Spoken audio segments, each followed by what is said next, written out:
The thyroid gland. Function and processes. The thyroid gland is stimulated by the hypothalamus and anterior pituitary gland. This communication is called the hypothalamic pituitary thyroid axis. Thyroid hormone synthesis mainly occurs when thyroid hormone levels in the blood are low. Other stimuli include cold weather, pregnancy, and high altitude. In the first step of thyroid hormone release, the hypothalamus will produce thyrotropin-releasing hormone, or TRH. TRH will enter the hypothalamo-hypophyseal portal system, binding with receptors of the anterior pituitary cells. The anterior pituitary cells then release thyroid-stimulating hormone, also known as TSH. TSH binds to receptors of follicular cells in the thyroid, stimulating the release of thyroid hormone. Thyroid hormone has two forms, T3 and T4, which are both released into circulation in the blood.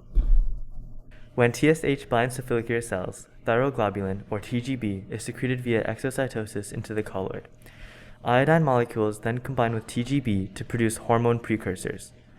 Hormone precursors contain immature thyroid hormone and are stored for future release. When the thyroid gland is stimulated, hormone precursors enter follicular cells via endocytosis and are transported to a lysosome.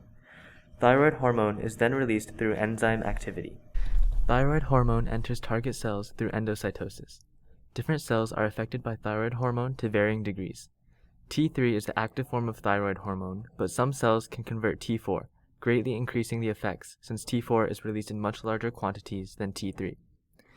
Thyroid hormone serves to increase metabolism by increasing nutrient release, stimulating the synthesis of sodium-potassium pumps in neurons, and increasing amino acid uptake, glucose uptake, heart rate, and respiration/oxygen intake. Thyroid hormone also targets certain cells, such as hepatocytes, to increase the amount of glucose in the blood, and adipose tissue cells to increase the amount of glycerol and fatty acids.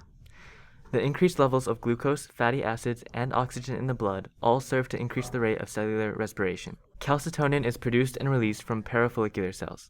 Release is stimulated when there is a high blood calcium level or in response to high-intensity exercise. Calcitonin inhibits osteoclast activity in bones and stimulates kidneys to increase the loss of calcium in urine.